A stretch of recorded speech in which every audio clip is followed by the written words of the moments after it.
Innal hamdalillah nahmaduhu wa nasta'inuhu wa nastaghfiruh wa na'udzu billahi min syururi anfusina wa min sayyiati a'malina may yahdihillahu fala mudhillalah wa may yudlil fala hadiyalah wa asyhadu an la ilaha illallah wahdahu la syarikalah wa asyhadu anna muhammadar rasulullah allati la nabiyya ba'da amma ba'd.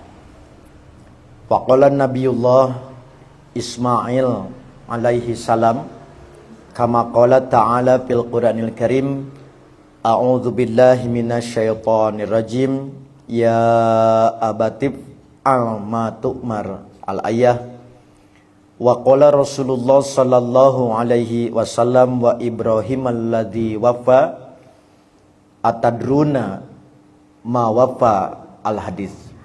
Hadirin ikhwati iman, Bapak-bapak, ibu-ibu, serta para mujahid ilmu generasi baru, alhamdulillah atas kudroh irodah serta inayah Allah subhanahu wa ta'ala, diiringi dengan turunnya rahmat Allah berupa hujan yang demikian deras sejak perjalanan kami menuju lokasi ini.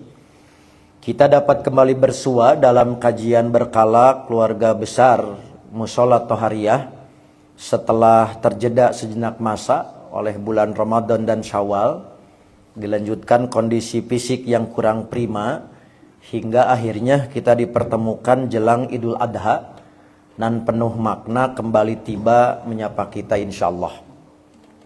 Bapak Ibu yang dirahmati Allah, nah kita telah maklum bahwa pada 12 bulan Hijriah terdapat 4 bulan haram atau terhormat. Di antaranya bulan ke-11 yang disebut Zulqa'dah dan ke-12 yang disebut Zulhijjah, selain Muharram dan bulan Rajab. Demikian difirmankan Allah Subhanahu wa taala dalam surat At-Taubah ayat 36 dan dirinci nama-nama bulan yang 4 itu dalam sabda Nabi pada peristiwa Haji Wada di tahun 10 Hijriah, antara lain sebagaimana didokumentasikan oleh Imam Al-Bukhari di dalam kitab Sahihnya. Bulan ke-11 dalam tahun Hijriah dinamakan Zulqa'dah. Qa'dah teh ngajedog gitu. Zulqa'dah. Orang Arab pada bulan ini duduk atau rehat, tidak melakukan perjalanan, tidak berperang, dan tidak mengumpulkan makanan. Maka bulan ini disebut bulan yang tenang bagi orang Arab jahiliyah karena tidak terjadi peperangan antar kabilah atau peperangan lainnya. Sedangkan bulan ke-12 dalam tahun Hijriah dinamakan Zulhijjah karena terdapat pelaksanaan ibadah haji di bulan tersebut. Maka secara ringkas dapat dinyatakan bahwa penghormatan terhadap keempat bulan ini, khususnya bulan Zulhijjah, antara lain terkait dengan penghormatan akan syariat ibadah haji.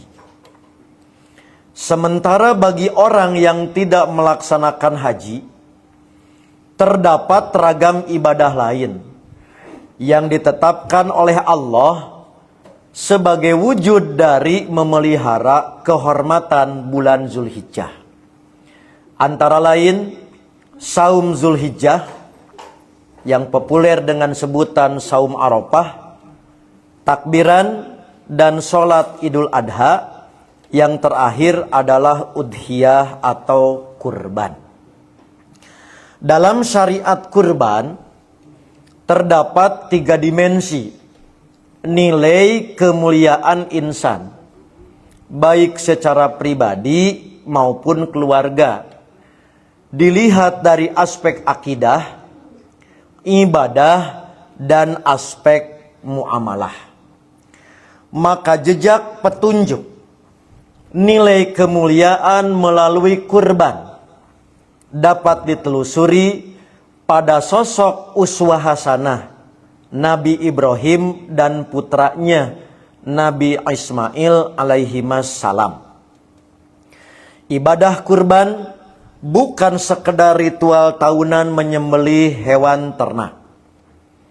Lebih dari itu, kurban adalah sebuah momen spiritual, momen ruhaniah yang syarat makna, mengajarkan kita tentang hakikat kepatuhan, cinta, dan pengorbanan. Puncak dari ibadah ini adalah napak tilas dari kisah agung dua manusia pilihan, Nabi Ibrahim dan putranya Nabi Ismail. Dari keduanya kita belajar bahwa kemuliaan sejati tidak diraih dengan harta atau tahta, melainkan dengan ketundukan total kepada Sang Pencipta. Kisah ini bermula dari sebuah ujian yang sangat berat. Nabi Ibrahim alaihissalam yang telah lama mendambakan seorang anak, akhirnya dikaruniai Ismail setelah usia senja. Cintanya kepada sang buah hati begitu mendalam. Namun dalam ikatan cinta yang begitu kuat itulah Allah menguji kadar keimanannya melalui mimpi. Dalam mimpinya Ibrahim melihat dirinya menyembelih Ismail. Sebagai seorang nabi, Ibrahim memahami bahwa mimpinya adalah wahyu yang harus dijalankan. Maka guncangan jiwa dapat kita bayangkan yang beliau alami. Cinta seorang ayah kepada putranya, harapan akan penerus risalah, berhadapan langsung dengan perintah untuk menyembelihnya. Maka ini bukan ujian akal, melainkan ujian hati. Disinilah letak kemuliaan akhlak Nabi Ibrahim. Beliau tidak membantah, beliau tidak bernegosiasi, atau beliau minta diskon gitu. Kulantaran titah mencit budak sugan wa ya rukhsah mencit naon mencit sirahna tadi diskon gitu, mencit rambut weh gitu. Nah dengan penuh kebijaksanaan ia menyampaikan perintah itu kepada sang putra yang diabadikan di dalam Al-Qur'an surat As-Saffat ayat 102, ya bunayya ini ara fil manam. Wahai anakku, sesungguhnya aku melihat dalam mimpi bahwa aku ani adbahuka menyembelihmu. Panzur madataro, maka coba kemukakan, pikirkan apa pendapatmu. Bapak Ibu, saat ini terjadi, diperkirakan Ismail itu di kisaran usia 13 sampai 16 tahun. Jadi usia remaja lah. Sedangkan Nabi Ibrahim di kisaran usia 86 sampai 99 tahun. Jadi berharap boga budak, diijabah geus kolot boga budak, begitu geus boga titah dipencing. Ibu siap, Bu? Mencit anak siap tapi kasebelen budak. Neangan cara kumaha pucuk dicinta ulam tiba hayang aing geus ngewa kasih eta pek teh aya parentah ti Allah gitu. Ya meunang ka hayang begitu berharap lama dipasihan geus kolot aya geus boga gitu dititah dipaehan. Ya pisan ya Allah. Naon geus pusing gitu. Kudu kumaha ngalengitkeun budak. Alhamdulillah naon aya parentah gitu. Tah gitu saya balik deh, Bu. ya. Nah, maka sekali lagi ini perkiraan kisaran usia. Jadi mulai remaja Ibrahimnya di usia senja gitu. Nah, apa yang dilakukan oleh Ismail yang kita sebut Ismail muda? Maka jawaban dari Ismail muda adalah cerminan didikan tauhid yang sempurna. Jawab bapak lah. Nah, Pak Ehan we abdi kapan perintah Allah? Kumalan orang si bapak mah tega blok kinten-kinten mah cenah budak di Pak Ehan itu. Maka tanpa ragu ia berkata, "Ya abatib al ma'tumaru, wahai ayahku, if'al. Laksanakanlah apa yang diperintahkan kepadamu. Satajiduni insyaallah minas sabirin. Insyaallah engkau akan mendapatiku termasuk orang sabar." Usia 16 tahun. Bu, andai kata Amin Muhtar mau bertanya yang boga incu siga kieu, madrasahna di mana sekolahna? Resep gitu boga budak kieu, madrasahna di mana? Andai kata ada rekomendasi lahir Ismail baru. Titah dipencit, mangga laksanakeun da eta mah perintah Allah. Maka sebuah jawaban yang lahir dari jiwa yang telah menuhankan Allah sepenuhnya. Ismail tidak melihat bahwa ayahnya yang akan menyembelihnya. Maka ia melihat bahwa itu adalah perintah Allah yang harus ditaati. Maka ia lebih mencintai Robnya daripada dirinya sendiri. Wah tuh bu, ya budak 16 tahun gitu. Memiliki level tauhid siga kieu. Naon? Apa yang Allah perintahkan lebih aku cintai daripada diriku sendiri gitu. Maka di puncak kepasrahan, saat keduanya telah siap menjalankan perintah, Ibrahim membaringkan Ismail dan pedang telah diayunkan. Allah yang maha pengasih menggantikan Ismail dengan seekor sembelihan yang besar dengan bahasa bidhibin adimin. Dan kami tebus anak itu dengan seekor sembelihan yang besar. Maka diyakini peristiwa ini terjadi di wilayah Mina, dekat Mekah, walaupun ada sebagian riwayat yang menyebut seperti di Jabal Rahmah. Yang jelas, sekiranya peristiwanya di Palestina, di kawasan yang sekarang Dome of Rock, batu hitam, apalagi yang disembelihnya adalah Ishak bukan Ismail, itu adalah riwayat Israiliyat.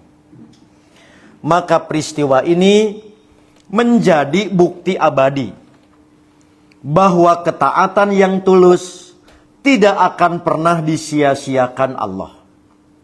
Pengorbanan yang diuji hanyalah kesediaan hati untuk melepaskan apa yang paling dicintai demi Sang Maha Cinta.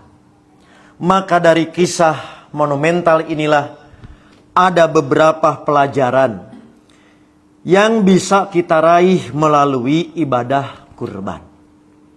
Pertama, ketaatan tanpa syarat. Kemuliaan sejati adalah ketika seorang hamba tunduk pada perintah Allah tanpa tawar-menawar. Meski secara manusiawi terasa berat. Maka dalam konteks ini, kurban mengajarkan kita untuk mendahulukan kehendak Allah di atas logika dan ego pribadi. Geningan Bapak Ibu, urang mah tadi iman taat ke Allah ngan sok loba syarat gitu. Mata kue seueur pamentana teh, ya Allah abdi hoyong ieu tapi tong kieu ya Allah geningan gitu. Jadi percaya ke Allah tapi anger ego manusia selalu menjadi naon kompensasi. Mangga teh langkung Allah. Ayeuna bade cabut nyawa ge, ya Allah nang bosan hirup gitu. Sugan teh tadi soleh gitu. Sudah menyerah si horeng mah yang tadi dicabut ku Allah teh gitu. Itu contoh bersyarat. Kedua, melepaskan kecintaan pada dunia. Sembelihan kurban dari menyembelih sifat-sifat hewan, tapi sifat hewani aya wae.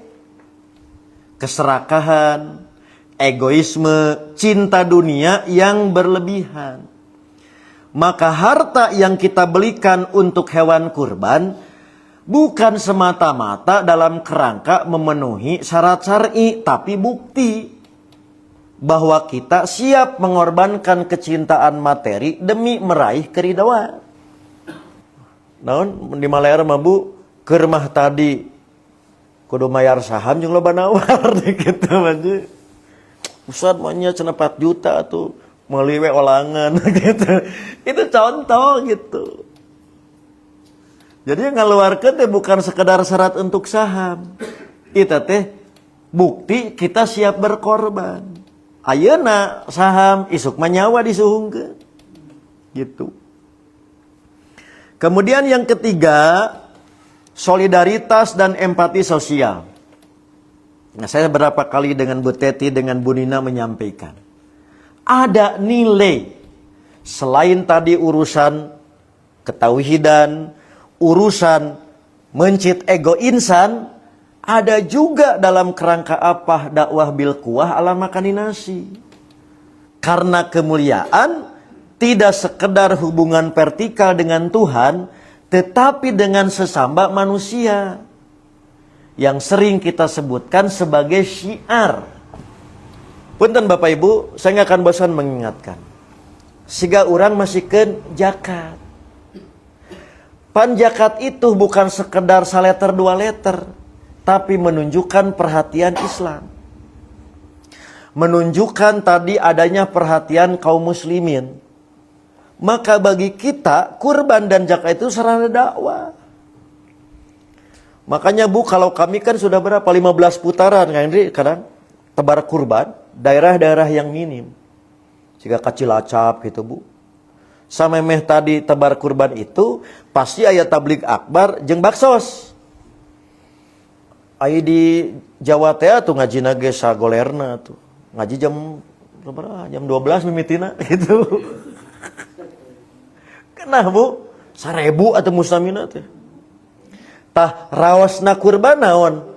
Sampai pertanyaan beak. Maka saya nyatakan di mimbar, lamun tenerima fatwa saya mau diberi ganti. Genah pisan kurban. Halo, gitu. Nah, jadi ada solidaritas dan empati sosial dengan kurban. Ini menguatkan. Mata gedengan.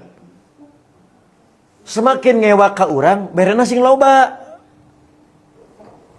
Kami mengalami gitu Bu di Ibnu Hajar gitu kan. Ya agama anyar cenah Ibnu Hajar teh gitu. Nu ngewa teh di lobaan berena. Kanu biasa masa urang, kanu ngewa mah 3. Nya keun bae ka dicabut logona oge gitu. Nu penting mah dagingna di dahar. Kesempatan pisan. Jadi lamun aya bab kurban teh kesempatan. Ieu nu jarang dianjangan, nu jarang tadi ku urang disapa, lobaan. Gitu, mun perlu bikin huluna, dah, saya ngurusna, gitu kan. Sekali lagi, ini syiar. Ya, tuh Bu, dabde kan senasar syiar. Naon, merewek kebulna wungkul.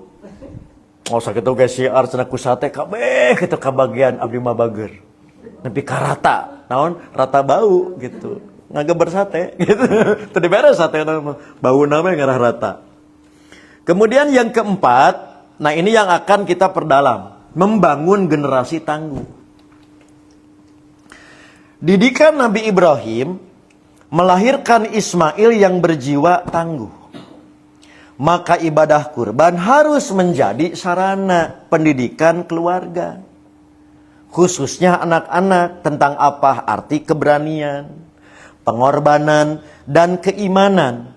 Karena kemuliaan sebuah bangsa berawal dari keluarga yang kokoh pondasi tauhidnya.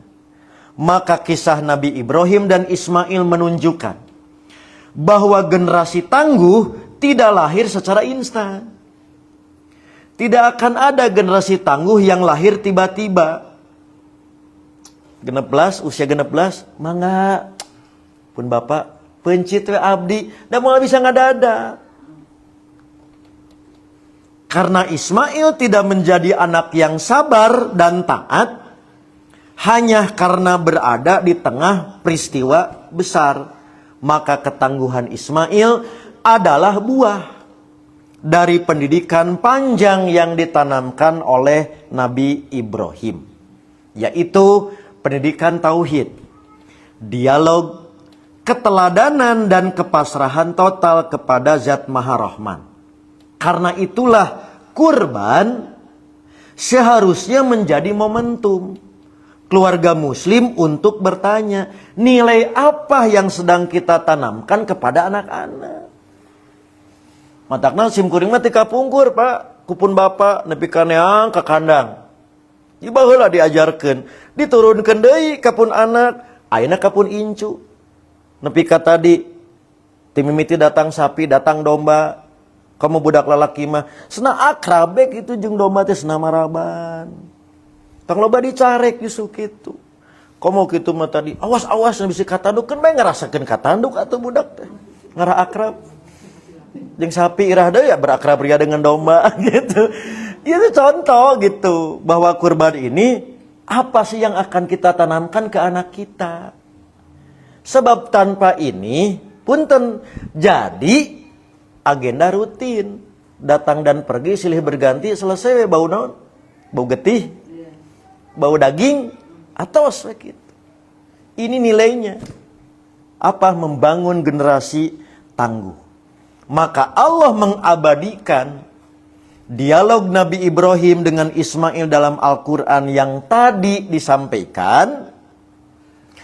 Maka dokumentasi dialog ini sangat penting. Bukan sekedar sejarah dan proses adanya syariat kurban, tapi di situ ada nilai pendidikan. Apa pendidikannya? Nabi Ibrahim tidak bersikap kasar. Awasnya ya perintah pangeran. Lamun nolak, ku aing leungit ceuli gitu. Gitu, Bu. Nah, Nabi Ibrahim tidak bersikap kasar, tidak memaksakan perintah dengan bahasa otoriter, tapi membuka dialog. Nah, geus remaja. Kan sering disampaikan oleh orang tua kita dulu, ajarkeun budak 7 tahun salat. 10 tahun lamun henteu cepret, jeung geus 50 tahun teu salat. Rek dikumaha? Kapan malik ngegel? Tah. Berarti usia menentukan bagaimana perlakuan. Datos remaja, matak diajak kesadaran, bukan sekedar narima perintah. Itulah bahasa Pandur Madataro. Dapat perintah kieu sok cek anjeun kudu kumaha. Itu salah satu di antara model pendidikan. Untuk apa? Bahwa pendidikan iman bukan hanya instruksi, tapi juga komunikasi. Maka anak tidak hanya disuruh taat, tetapi dibimbing agar mengerti apa makna ketaatan. Sehingga Ibu, kita semua pandai menyalahkan, tapi kita tidak pandai menunjukkan nu benerna mana. Sok rasa kaya deui, Pak. Da urang mah gampil nyalahkeun mah, ieu salah, tapi menunjukkan makna yang benar mana? Tara. Nah, maka menanamkan keimanan untuk tadi menimbulkan ketaatan, bukan sekedar disuruh taat, tapi dibimbing. Agar si anak paham nu disebut taat teh naon. Sudah? Itu diantara ungkapan Pandur Madataro, yaitu bagian dari pendidikan keluarga. Maka jawaban Ismail juga luar biasa. Ia tidak berkata terserah ayah, tapi berkata if'al ma tumaru, lakukan apa yang diperintahkan kepadamu. Artinya Ismail memahami bahwa pusat ketaatan bukan kehendak ayah. Ya kieu Bu, ari mun urang nitah budak taat, Nah supaya budak taat ka urang atau taat ka pangeran. Pan sakapeung mah urang nu jadi pusat otoritas nate. Matak lamun budak teu taat teh urang nu nyeri hate. Da Allah na mah henteu. Cobi taros ka Allah, ya Allah gitu. Teu kitu, Pak. Jadi tidak taat itu urang ngambek teh sakapeung sok ada ketersinggungan urangna. Matak cek sim kuring, Bu. Taat mah bisa ngadadak, nu penting tanamkeun. Enjing pageto budak teh taat kepada Tuhan walaupun teu siga teu taat ka urang sukses. Sebab lamun budak titah taat gara-gara kudu taatna ka urang, sim kuring rek naros, sampai kapan anak itu bisa taat kepada kita? Salamisieun. Kita taat teh taat ucing. You know taat ucing?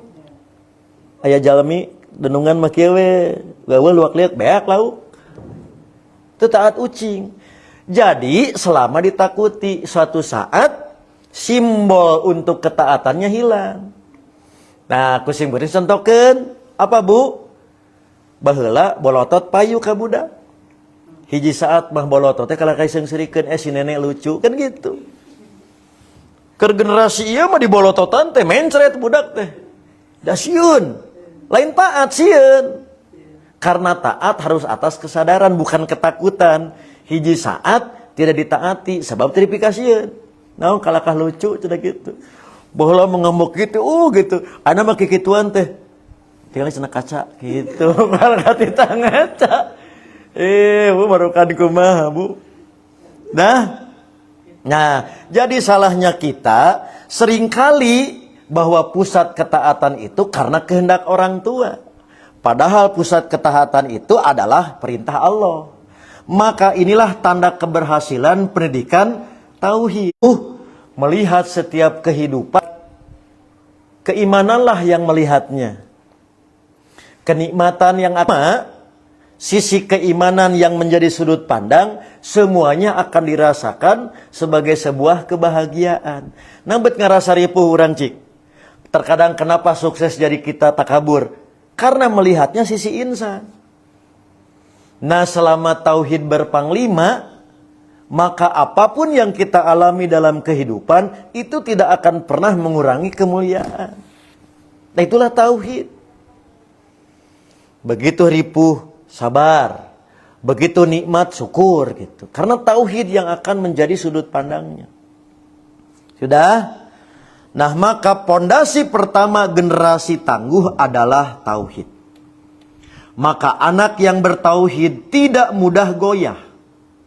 Karena ia tahu bahwa hidup memiliki arah, yaitu mencari ridho Allah. Tauhid membuat anak kita tidak mudah diperbudak tren.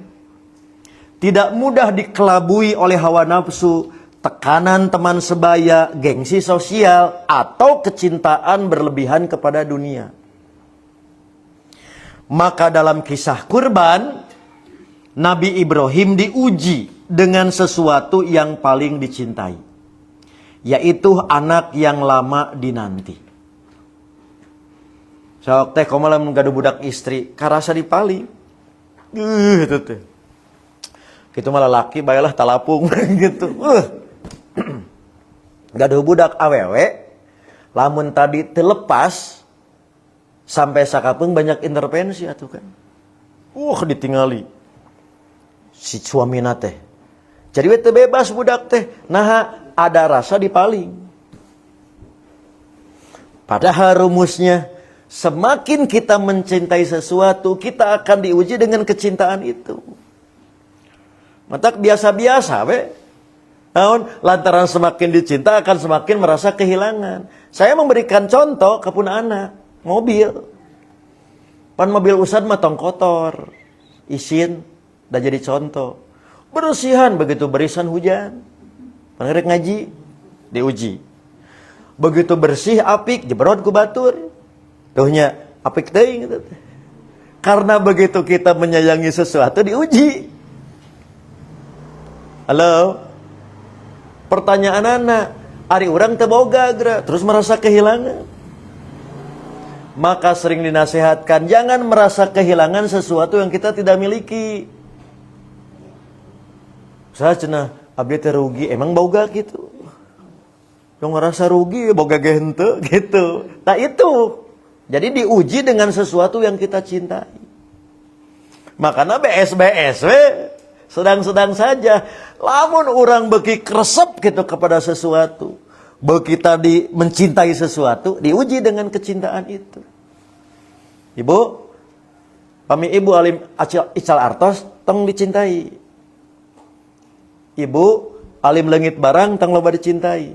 Beki loba dicinta, beki leungit naon ngajedak kana beuteung, leungitna oge, Bu. Ibu masih ingat kata-kata saya? Lamun urang gaduh motor ya, okay? Terus leungit teu apal proses leungitna nyeri hate, tapi lebih nyeri hate lamun proses malingna teh dina CCTV si malingna teh dadah. Nya gara-gara boga CCTV. Ongko CCTV teh keur ngamankeun malah tadi beuki menyeri hate kan. Nah, kan malingna teh dadah kira coba. Kitu mah begitu isuk-isuk eueuh nyeri hate reuwas, geus. Ieu mah begitu diputer lantaran naon? Jol kieu si malingna dadah kitu teh. Nah, itulah salah satu ujian ke Nabi Ibrahim itu justru harapan. Harapan begitu tinggi, mencintai oleh Allah langsung diuji. Maka Ismail diuji dengan sesuatu yang paling berharga. Jadi bapak diuji kudu dicintai, anak diuji oleh yang berharga.